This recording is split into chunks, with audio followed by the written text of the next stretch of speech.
Hey there, wishing you a gentle start to your new week. No matter how busy life gets, I hope your heart still finds moments to smile.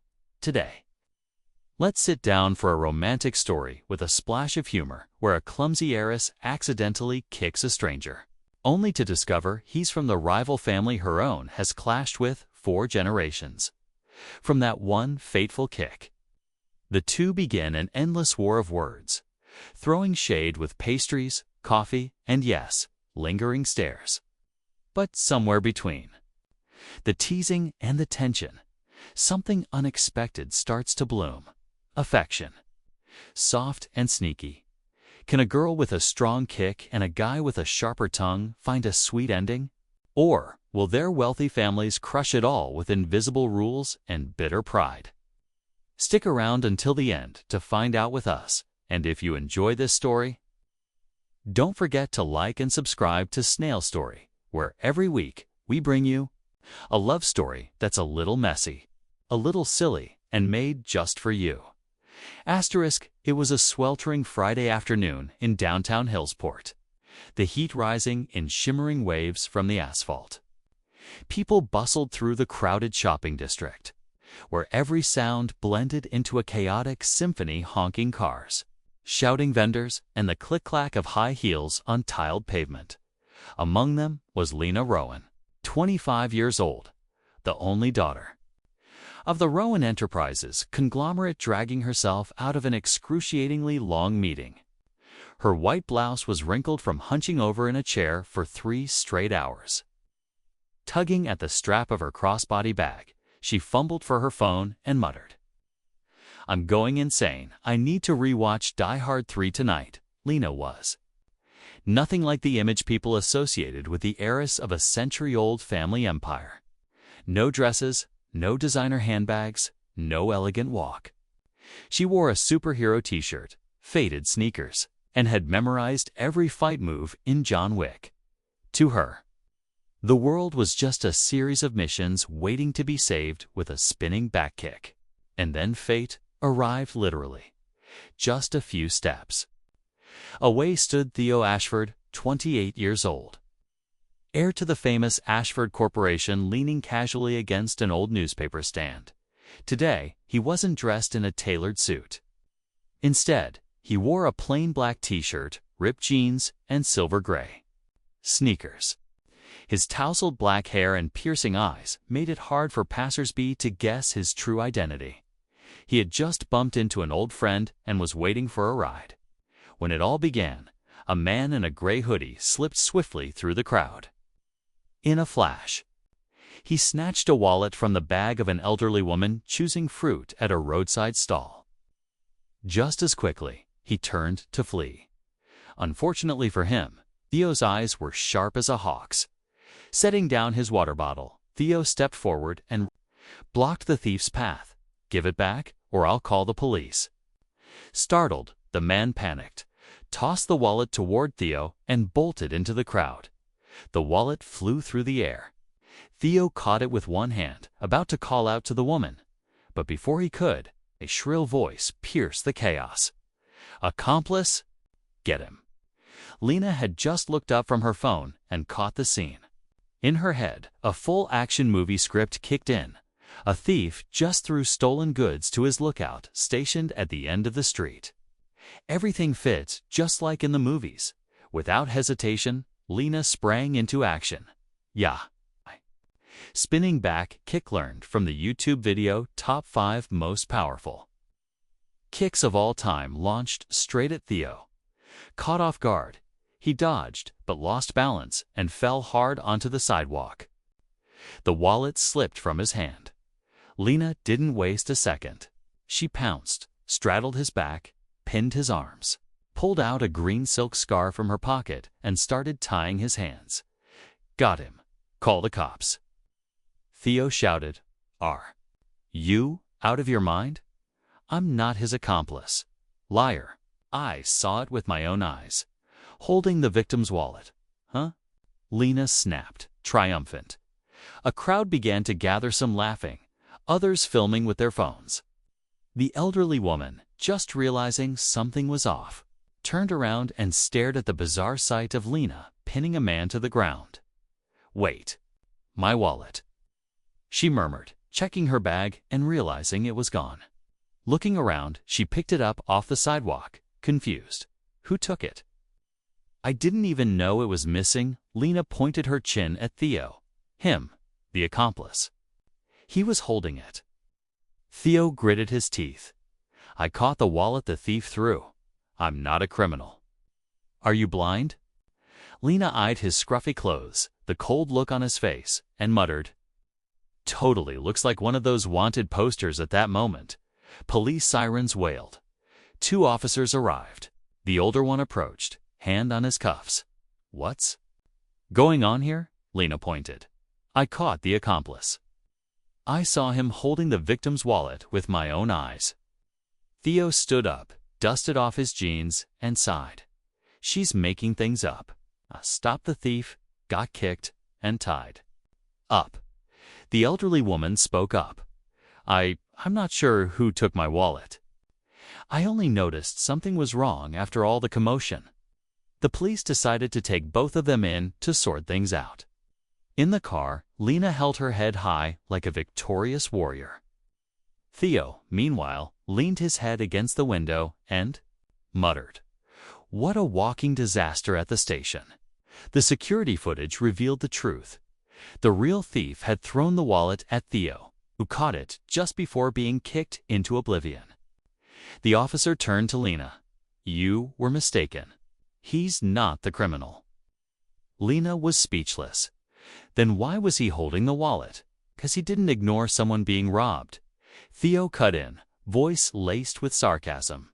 Unlike someone who acts out movie scenes in real life, the officer asked, "What's your name, miss?" "Lena Rowan, Director of Project Development, Rowan Enterprises." She STAMMERED. Theo heard clearly and raised an eyebrow. "Rowan. So you're the Rowan heiress. Doesn't match the image. You act like a street thug." Lena glared. "And you? It's looking like a criminal, but turns out to be." The officer glanced at Theo's ID. Mr. Theo Ashford, CEO of Ashford Corporation. The room froze. Lena went pale. Ashford. Oh my God, she had just kicked, tied up, and insulted the heir of her family's lifelong business rival. Theo brushed off his hands, smirked, and tossed her green scarf back. "Thanks for the show. Next time, look before you kick someone." Lena stammered, "Your face is really easy to misunderstand." They left the police station, walking in opposite directions. In their hearts, both thought, "Please, let me never see that person again," but fate. It doesn't like to be ignored. A week had passed since Lena's infamous misjudged roundhouse kick incident. But the memory of that chaotic afternoon still haunted her. She couldn't get rid of the image of Theo Ashford's half-angry, half-mocking gaze.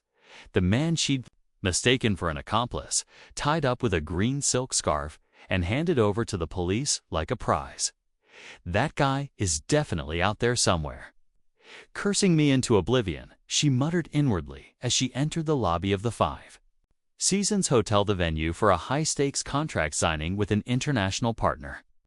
Her father, Mr. Rowan, had given her a clear mission: secure the agreement for the Smart Ecozone project in the Southern District. This time, absolutely no more incidents. Lena wore a fitted navy blue dress and brand new high heels she wasn't quite comfortable in. Her long hair was tied neatly into a ponytail, her face lightly made up to hide the nervous tension. In her hand was a polished folder containing a pristine contract. Ready to be signed, she stopped in front of the large mirror near the entrance. Whispering to herself, "Deep breath, just sign the deal, go home, watch John Wick, eat donuts. That'll be your reward." The restaurant doors opened. Warm lighting, soft piano music, and the delicate aroma of red wine enveloped the elegant space. She stepped in, eyes scanning the room for the nameplate of the partner company. And then fate stuck out its leg again. Lena tripped on a pair of glossy leather shoes poking out from under a chair. Her yelp was accompanied by a loud crash. Losing balance, she stomped down directly on someone's foot and went tumbling forward.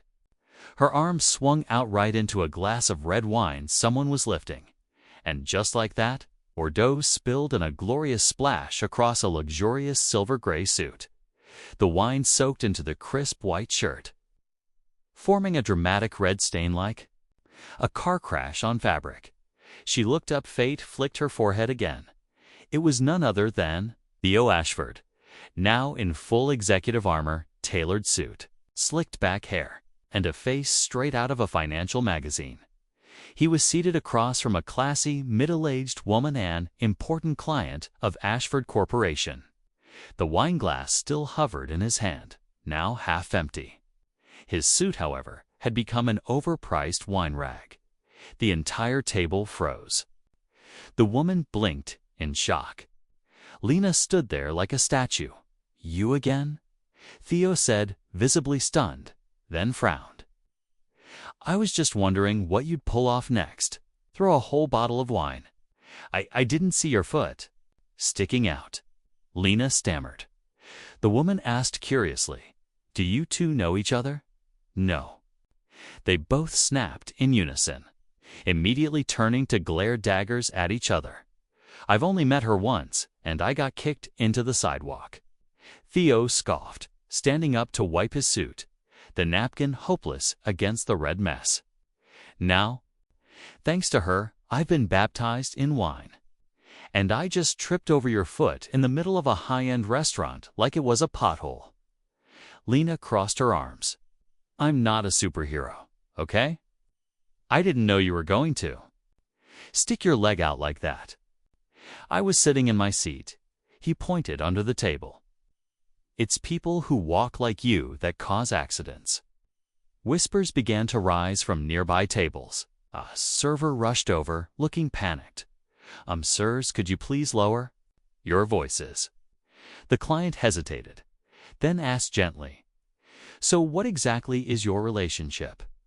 "We're disasters to each other," Lena declared. "And this time, I'm suing him for blocking a public walkway.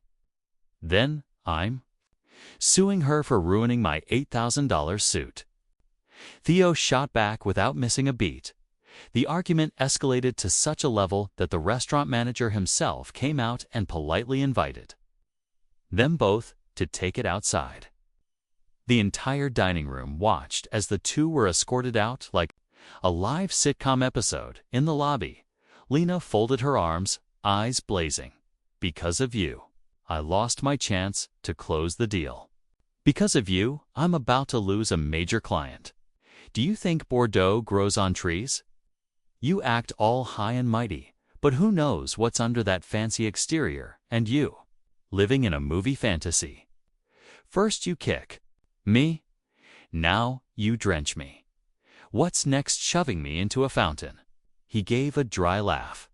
Lena fumed, pulled out her phone, and started dialing the partner company only to see a message pop up. "Apologies, you seem to be occupied. We'll reach out again later." She stared at the screen, then quietly tucked her phone away, face burning with rage and embarrassment. Meanwhile, Theo received a message from his client. "Mr. Ashford, perhaps next time you should wear a raincoat." When meeting anyone acquainted with that woman, he clenched his jaw. "Great. My reputation just shattered like that wine glass." They turned away from each other, heading in opposite directions. But after a few steps, they both glanced back only to whip around again as if nothing had happened. In that fleeting moment, neither of them said a word, but both were thinking, "Why does every time we meet turn into a disaster?" What they didn't know was that these little wreckages were slowly laying the foundation for something neither could quite name. Saturday night. A glamorous charity auction was underway at the Hillsport City Exhibition Center.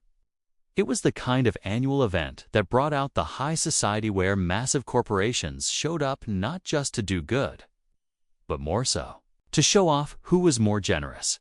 And, as fate would have it, both Lena Rowan and Theo Ashford had been forced to attend by their families. Lena wore a tight, crimson evening gowns, something she would never have chosen on her own. The high heels felt like stilts. Every step she took, she wobbled 3. Who invented floor-length dresses anyway? Are they trying to get me killed? Tick. She hissed as her assistant helped her into the grand hall. On the other end of the room, Theo made his entrance in a classic black tuxedo, bow tie perfectly centered. Hair slicked back to the last strand as if he had walked off the cover of a luxury magazine. But when he spotted Lena wobbling near the buffet table, he frowned. She's here. What's she going to ruin this time trip and set the tablecloth on fire? The auction hall was extravagantly decorated. Rare items were on display. Antique watches, oil paintings, and even a small marble sculpture by an Italian artisan. The MCs, decked out in bright red tuxedos with shiny microphones, looked as flashy as the event itself, almost to the point of parody. After a few unmemorable rounds of bidding, the MC flashed a dazzling smile and announced, "Next up, a deeply symbolic item, representing resilience after destruction, a cracked ancient brick. Once part of a historic school demolished by an earthquake 20 years ago. Starting bid, $1,000. The room went quiet. A cracked brick. Right after people had just dropped 6 figures on watches and paintings. Then Lena raised her hand. "I bid $2,000. She shouted, half joking, half impulsive. Heads turned. From the opposite side, a familiar voice cut in, $5,000. Of course it was Theo, their eyes locked, sharp as unsheathed blades. Lena smirked. $10,000. 20.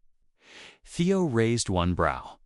The MC started to panic a little, glancing down at his notes. Just sell at price doesn't matter. 50,000. Lena shouted. Some chuckles rippled through the room.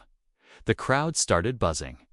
The elites leaned back in their seats, watching the scene like a live comedy show.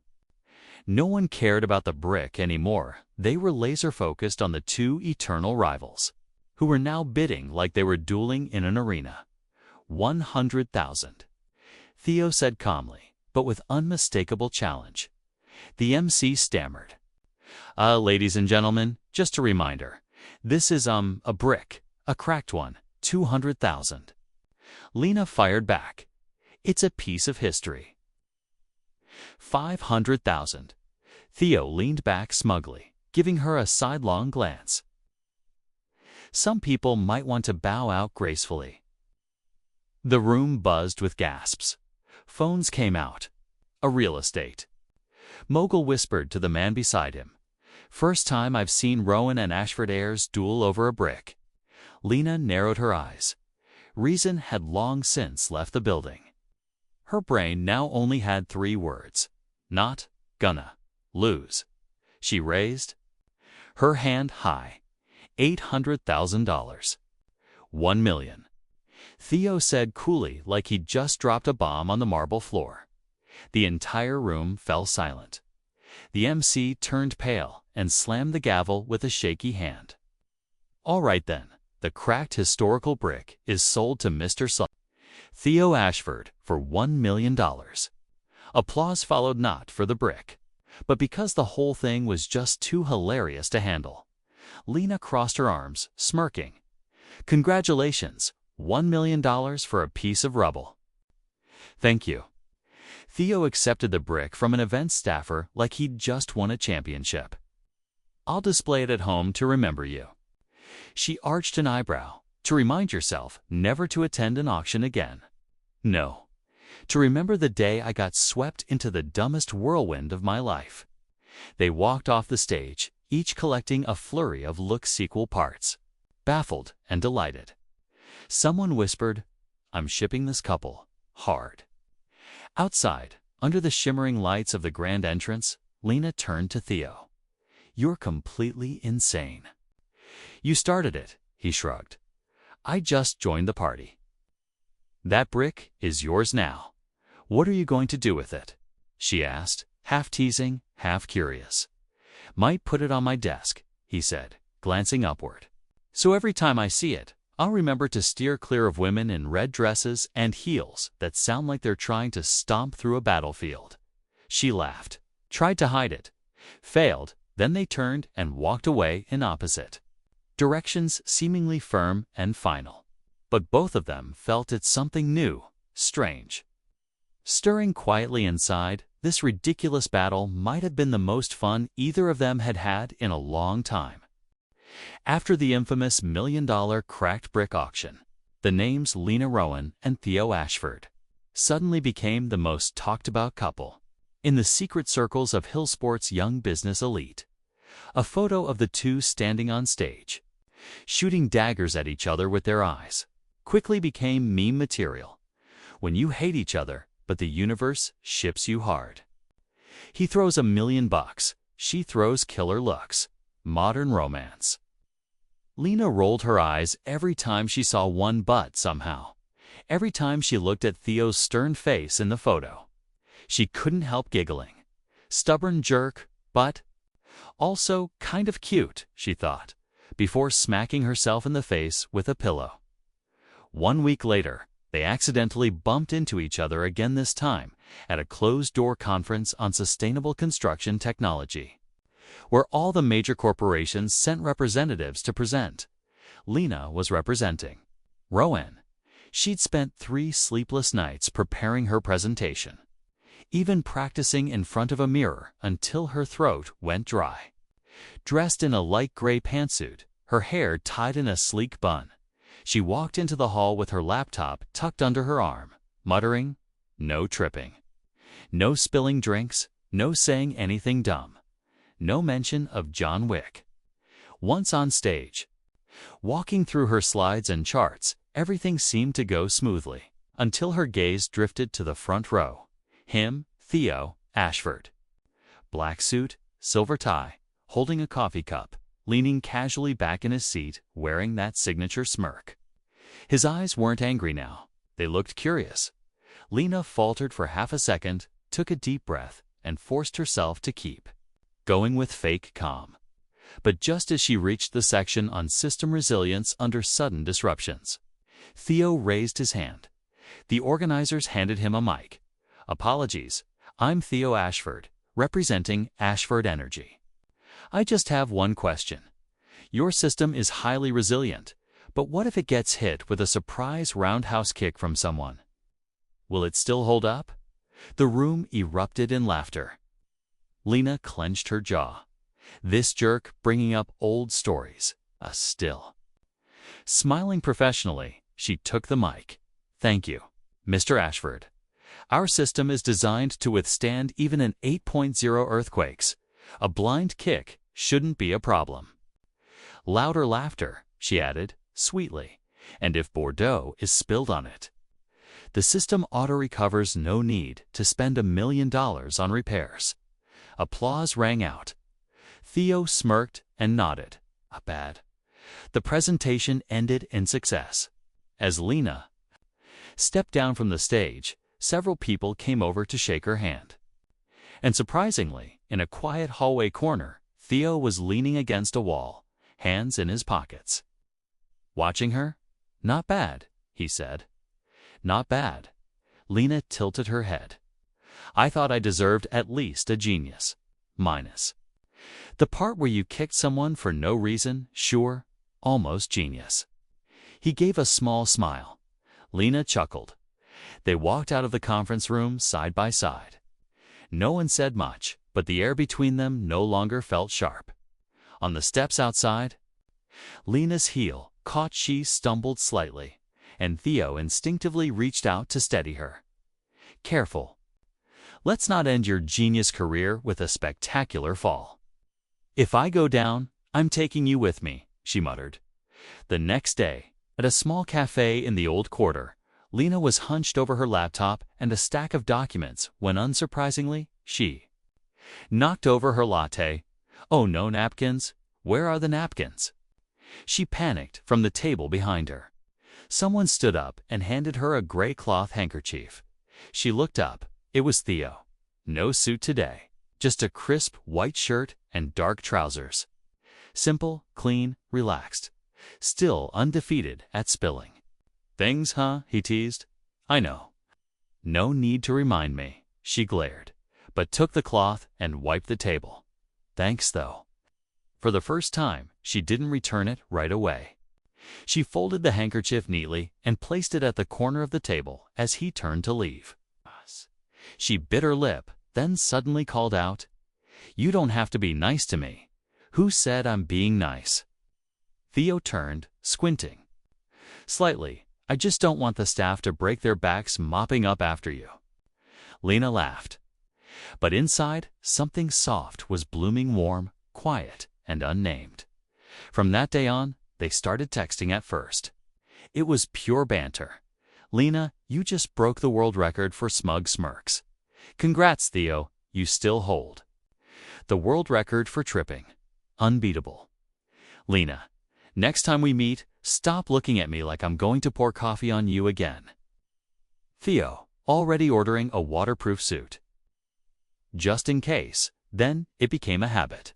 Just a few lines a day. Not long, not cheesy, but enough to make two people who once thought they were eternal rivals smile every time they looked at their phones. Beneath the jokes and sarcasm, something was slowly, quietly growing. No one said it out loud, but both of them had started to look forward to it. That afternoon, the sky wore a heavy gray shawl as a light rain began to fall over the streets of Hillsport. People rushed to pull on raincoats and ducked under any awning they could find for shelter. Among them, Lena Rowan stood shivering beneath the overhang of a convenience store.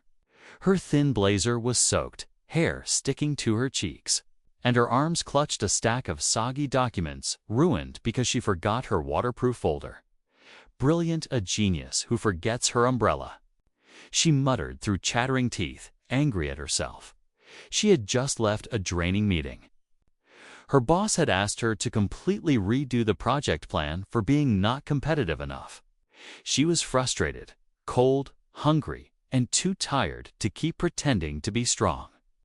All she wanted was to be curled up in bed, watching an old action movie, slurping hot, instant noodles.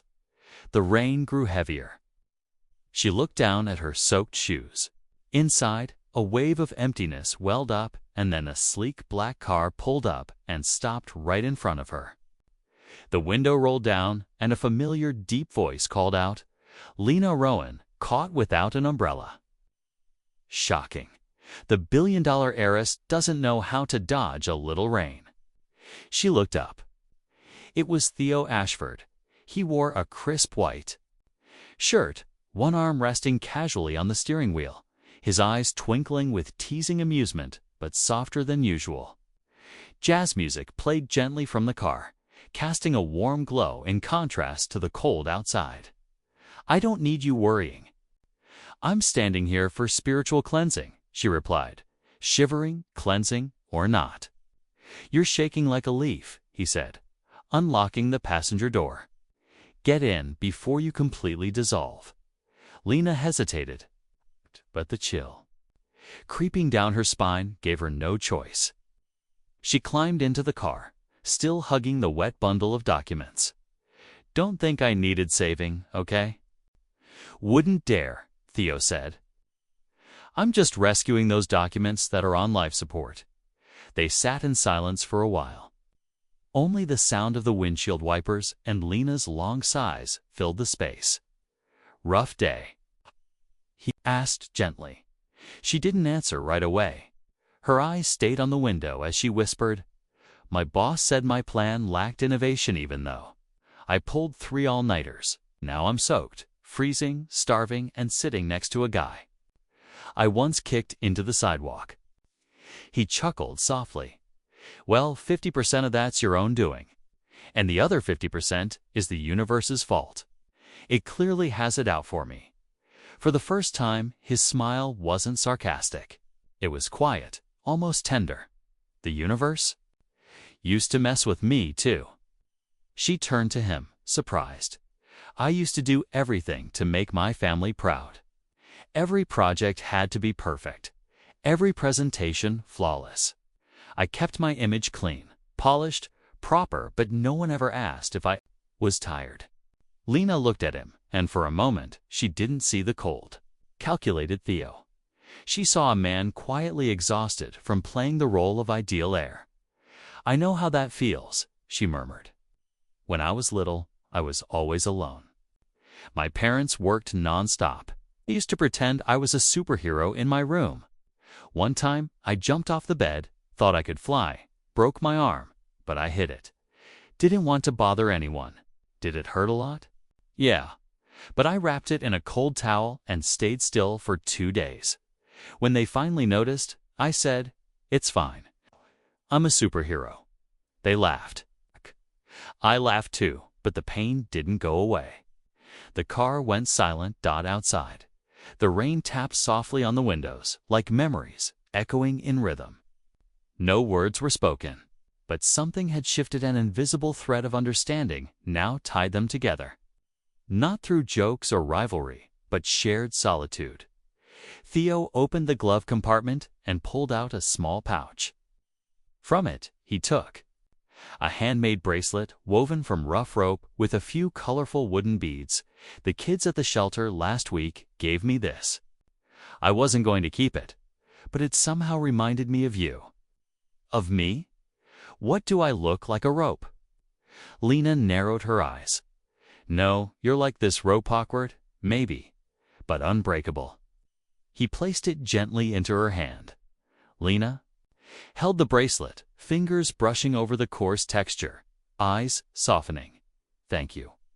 It's the first thing anyone's ever given me that didn't come with expectations or a title." "No need to thank me," Theo said, starting the engine. "But if you kick me again, I'm taking it back." She laughed. "You're still not over that? Not even close. I still have the green silk scarf from that day." "Wait, you kept it?" "Of course. It's the only thing I've ever been tied up with in my entire life." They burst into laughter. The sound filled the car, warming the air more than any heater could. When the car stopped in front of her apartment, Lena unbuckled her seatbelt, then hesitated before saying softly, "Thanks for showing up when you did. Otherwise, I might have melted into the pavement." Theo looked at her, gave a small nod. "Next time, don't wait for the universe. Call me." She stepped out, stood under the overhang, the bracelet now wrapped snugly around her wrist, and watched as the car disappeared into the misty rain. In her chest, a new feeling began to stir. Not a loud, dramatic kind of love, but something quiet, warm, and real. That night, she placed the rope bracelet on her nightstand, right next to the gray handkerchief, and smiled for the first time. Not because of an action movie, but because of someone. That Sunday, a gentle sun lit up the western streets of Hillsport, and a soft breeze passed through the old neighborhoods. It was a special day, a charity event at the Marigold Orphanage, where businesses were invited to come and spend time with.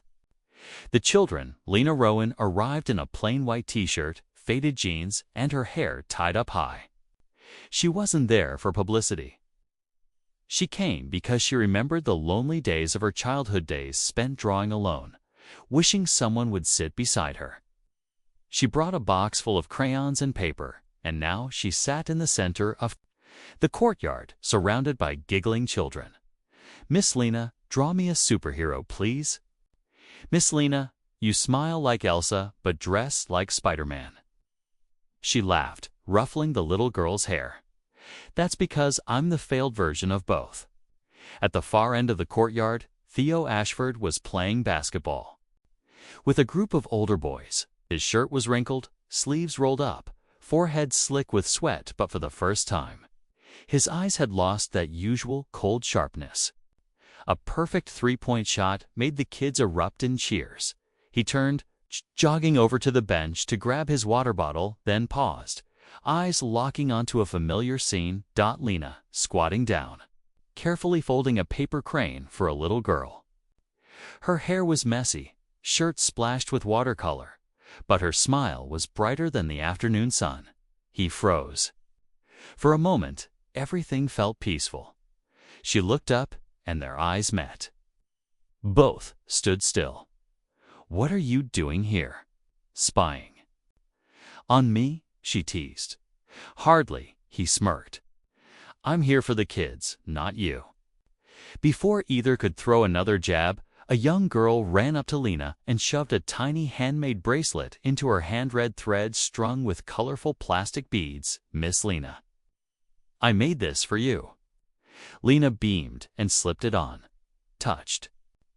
"It's beautiful." "Thank you, my little princess." No one noticed that not far away, a middle-aged Manan ex-employee of Rowan Enterprises had just snapped a photo of the moment on his phone. The next day, that photo quietly made its way through the private circles of Hillsport's business elite. In it, Lena Rowan leaning toward Theo Ashford, handing him a candy, both smiling, not arguing, not throwing insults, but sharing a soft, rare laugh. By afternoon, Bernard Rowan, chairman of Rowan Enterprises, received the photo from his assistant. He stared at it in silence for a few seconds, then slammed his hand down on the desk, hard enough to spill his tea. "What is this?" My Lena with him. His face flushed red, breath coming fast. He gripped the photo, eyes burning. "Ashford, are they trying to manipulate my daughter now?" He called his secretary and barked, "Tell Lena to report to the boardroom." Now, across town, in the warm-toned elegance of the Ashford mansion, Gloria Ashford, Theo's mother, sat staring at the same photo in an email, her son smiling. A handmade child's bracelet on his wrist. Her jaw tightened. Her voice dropped to ice. Rowan thieves of ideas. Shameless lawsuits. And now my son, smiling next to their daughter. She picked up the phone. "Tell Theo, 7 p.m., I want him home. Family matter." That evening, Lena was summoned to the 27th floor boardroom of Rowan Enterprises. She hadn't even taken out her earbuds when her father tossed the photo at her. "Since when are you close to Ashford?" "Since I accidentally kicked him on the sidewalk," she said truthfully, trying to stay calm. "Is this a joke to you, my daughter, laughing and sharing sweets with that boy?" "Dad, he's not who you think, not who I think. Did you forget? That family stole our smart city contract 3 years ago. His mother mocked us in front of the entire boardroom." Lena bit her lip. Her fingers clenched around the red bracelet on her wrist. "But he's not them. He's just himself." "No, listen closely, Lena Rowan. Whatever this is, it ends immediately, or you can forget about inheriting a single cent from Rowan." That same night, at the Ashford mansion, Theo sat across from his mother in the grand sitting room. Silence. Then a sharp clink as Gloria set her teacup down a little too hard. "What's gotten into you, Theo?" Smiling, being friendly with. "That Rowan girl? I know who she is. But Lena's not like the rest of them." "Enough. Have you forgotten the millions we had to pay for a mistake that wasn't ours? Forgotten how the media tore your father apart because of them? But Mom, what happened between the companies doesn't have to define us." She stood, eyes blazing. "Then hear me well. Either you end this, or you leave this house. If you still value the name Ashford, you stay away from that girl." Theo didn't answer. He lowered his head, but his eyes had darkened. Late that night, 2 people sat in the dark, one in a small apartment, one in a grand estate. Lena took off the red bracelet, set it gently next to the gray handkerchief, and whispered, "Why am I crying over someone who was my sworn enemy just weeks ago?" Meanwhile, Theo sat by the window, city lights flickering in the distance. His phone glowed with the name Lena, but he didn't type. They both knew. They had come too far to turn back, but not yet strong enough to defy it all. And then a message was sent. Just one line. "Tomorrow." The old tree. The sky was overcast. Snow, rain, but no sunlight either. That afternoon, the old park in the southern part of Hillsport was quieter than usual. The breeze whispered through the trembling branches, stirring dry leaves across the ground beneath an old maple tree, the same spot where Lena and Theo once sat eating ice cream, teasing each other, and began seeing each other differently. Now, the tree was witnessing another moment. The last one, Lena arrived first. She wore a gray hoodie, her hair tied up loosely, faded jeans, no makeup. Her hands were tucked in her pockets, her eyes fixed on the ground as if counting every crack in the pavement. She heard the footsteps behind her and didn't need to turn around to know who it was. Theo walked up, still in a white shirt, sleeves rolled up, hair tousled slightly by the wind. He looked tired, yet carried that same composed air, though something in his eyes was softer. Sadder. They said nothing for a long moment. Lena spoke first, trying to keep her voice steady. "You made it. I thought maybe you were busy relearning how to smirk at people." Theo gave a faint smirk. "I was going to show up fashionably late, but figured you might eat all the ice cream if I did." They chuckled lightly, but the sound was fragile, a thin veil hiding everything inside that was breaking. Lena looked down, nudging a pebble with her foot. "My dad said he'd erase my name from the will if I kept seeing anyone from the Ashford family." Theo looked at her, then nodded slightly. "My mom said if I didn't end it, I should pack up and leave." Silence again. A sparrow chirped softly on a branch. The ground remained still. Only their hearts beat, loud, trembling with everything they couldn't say. "To be honest," Lena said slowly, "I knew this day would come. Ever since I kicked you the first time." "And I knew," Theo replied, "when that girl in the red dress shouted her bid on a cracked brick worth $1 million. They laughed again. This time, tears clung to the corner of Lena's eyes. She turned away, hiding them. "So this is it, huh?" she whispered. Theo didn't answer. Instead, he pulled something from his Pokita small bracelet, the one made of coarse rope she had once given him. "I kept it. Never took it off, even when my mom said it looked tacky." Lena stared at it, then bit her lip, clenching her hands. "I kept your handkerchief, too. Sometimes it soaked up more tears than coffee." They stood close, so close. Yet they couldn't touch. The distance between them wasn't measured in steps, but in the weight of the last names they carried. "If we run into each other someday," Lena said softly, "let's pretend we don't know each other. Don't mention bricks, or scarves, or thread bracelets." "'Kay?" Theo replied. "Let's just say we were strangers who once caused minor accidents to each other on the street." Lena swallowed her tears and nodded. She took a few steps away, then paused, still not turning back. "If one day you miss me, just pretend it's the wind. You can't hold on to the wind, right?" He stood still, fists clenched in his pockets, voice thick. "And if you miss me, kick a brick somewhere. Who knows, maybe I'll feel it." A tear slid down Lena's cheek. She didn't look back, just lowered her head and walked a weight step slower. Heavier. Theo waited until she was out of sight before walking over to the tree. He pulled a pen from his pocket and carved a single line into the bark. "I miss you, but the wind doesn't come back." That night, Lena lay in bed, clutching her pillow, eyes red and swollen.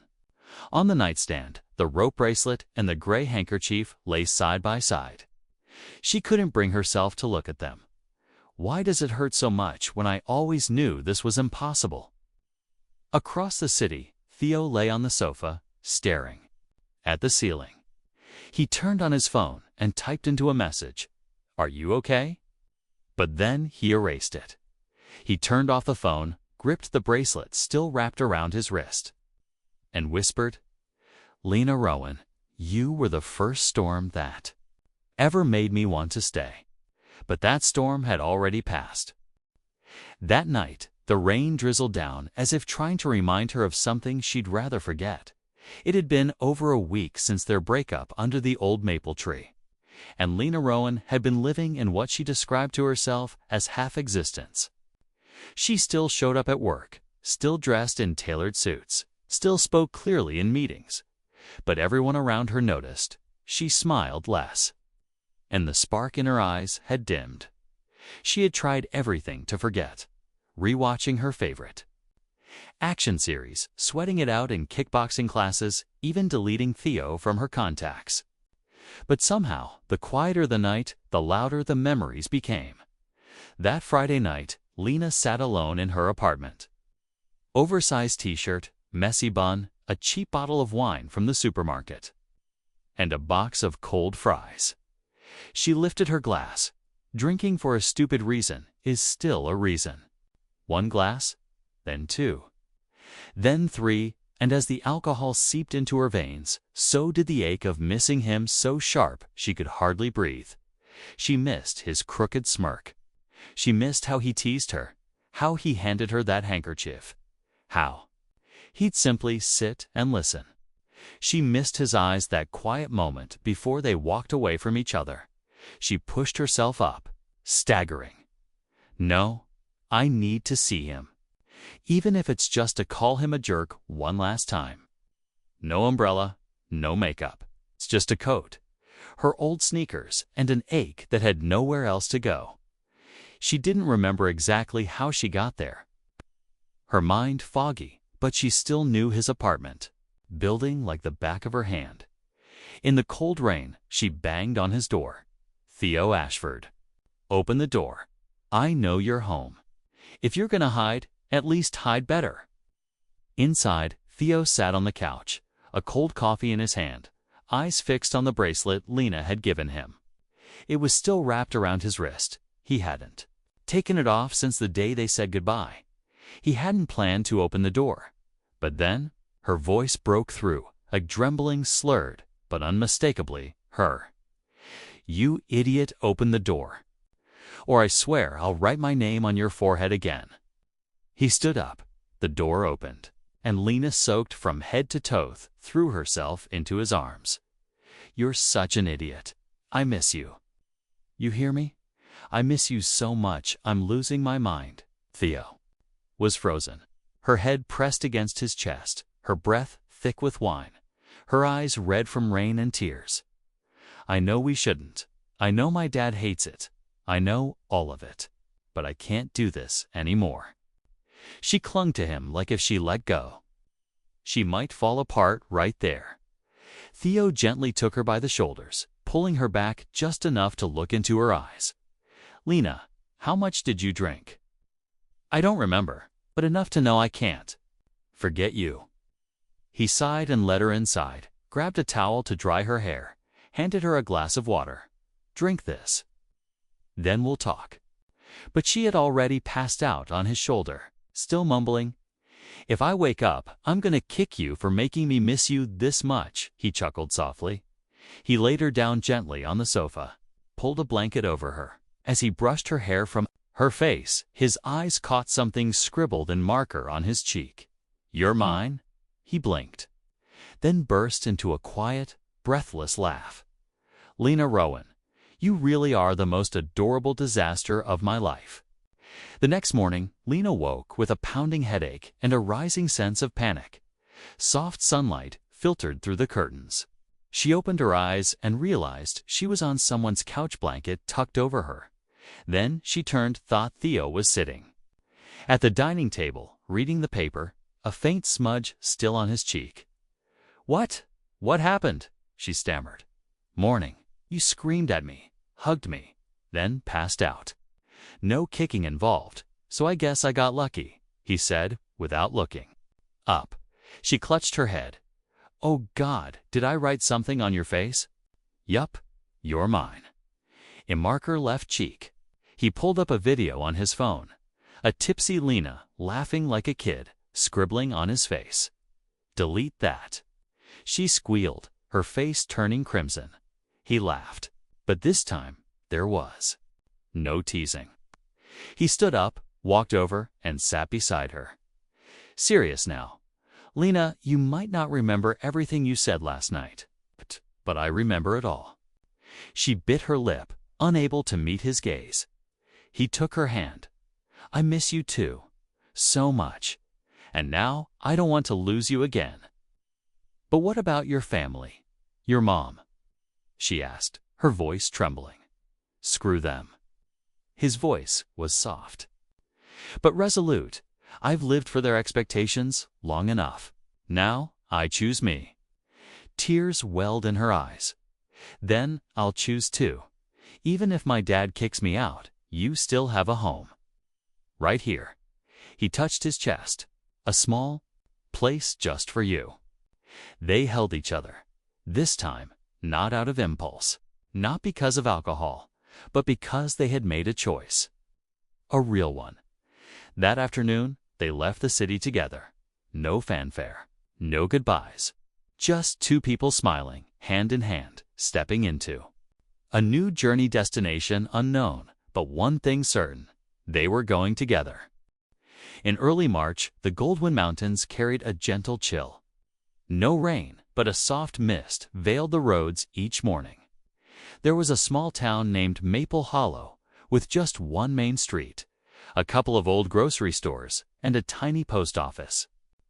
Next to a gas station, at the end of a bumpy slope, stood a little red-roofed wooden house. Not luxurious, not modern, but warm lights glowed every evening, and the air was always filled with the scent of waffles and coffee. It was the place Lena Rowan and Theo Ashford chose to start over. No more mansions, no more drivers or assistants, or shiny glass conference tables. In this town, they were just two ordinary people, known only as the couple who opened a shop at the corner. Their little cafe was named Us, nestled beneath a maple tree. Outside hung a hand-painted wooden sign: coffee, waffles, and a little love story. Each morning, Thea would roast coffee beans early, while Lena prepared the pastries. Her hands were clumsy at first, but had grown steadier since the time she nearly burned down the oven. She learned from YouTube, from the elderly neighbor lady, and from her own sweet mistakes. "Don't overbake the waffles like you overbake your silent treatment," Theo would tease. "And don't brew the coffee as bitter as you were to me when we first met," she'd retort, smirking. The townspeople slowly got used to them. The old mailman stopped by for waffles every morning. A group of high schoolers came in for hot cocoa, and the fabric shop lady across the street often dropped in just to hear them bicker and laugh. One day, he said, "I used to think love needed big houses and big bank accounts. But watching you two, I realize all you really need is someone to wait for every morning." Lena and Theo went quiet for a while after that. One day, Lena received an email from her old assistant. "Your father's in the hospital. He hasn't mentioned you, but he keeps a photo of you two in his wallet." Lena sat in silence for a long time after reading it. Her hands trembled. Her eyes welled up. Theo walked over, didn't ask anything. He simply held out his hand. "Do you want to go see him?" "I don't know," she whispered. "I'm afraid. If he sees me, it'll only hurt him more." "Then are you ready to carry that regret for the rest of your life?" he asked gently. She didn't answer, then nodded. "Let's go. Even if he throws me out, I just want to say I'm sorry." They returned to Hillsport on a foggy, rainy day. The hospital where Mr. Bernard stayed was the same one he used to take Lena to for checkups when she was just a little girl. Ways curious about the smell of antiseptic in the hallways.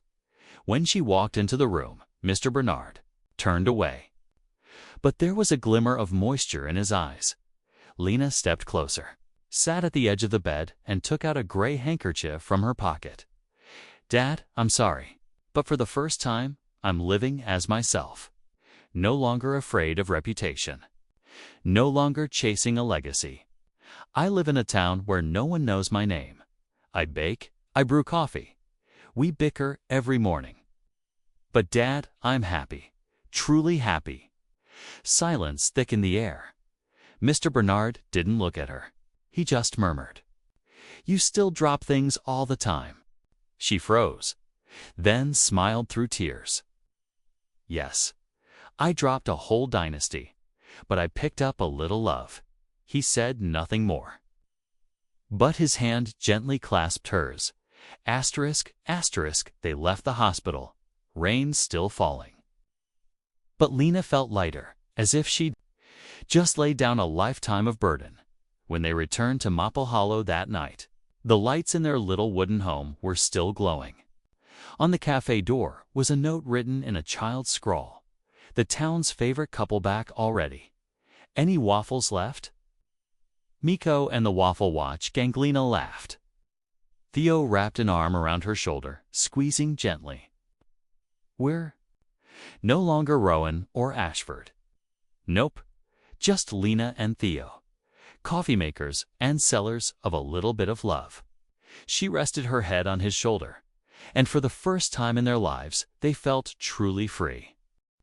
That morning in Maple Hollow, the town was blanketed in spring rain. Not pouring, not wild, just gentle drops tapping on the red-tiled roofs, as if the earth itself was sighing in peace after a long winter. The U.S. Cafe lit up early. Lena, in her apron and neatly tied-up hair, was wiping glasses when the bell above the door rang with its familiar chime. But the people who entered nearly made her drop the cloth from her hand, Mrs. Gloria Ashford. In a gray wool coat, her makeup carefully done, looked more tired than the last time they met. Walking beside her was Mr. Bernard Rowan, with his old wooden cane and an uneasy look in his eyes. Theo stepped out from the kitchen. He froze. Lena swallowed hard and clenched her fists. Please have a seat, she said. There's no special occasion today, but the coffee is still good. No one responded at first, but they sat down facing each other at the large wooden table by the window, where a small vase of wildflowers from little Miko stood quietly. The air was thick with unspoken tension. Lena brought out 2 cups of coffee and a plate of warm waffles, setting them gently on the table.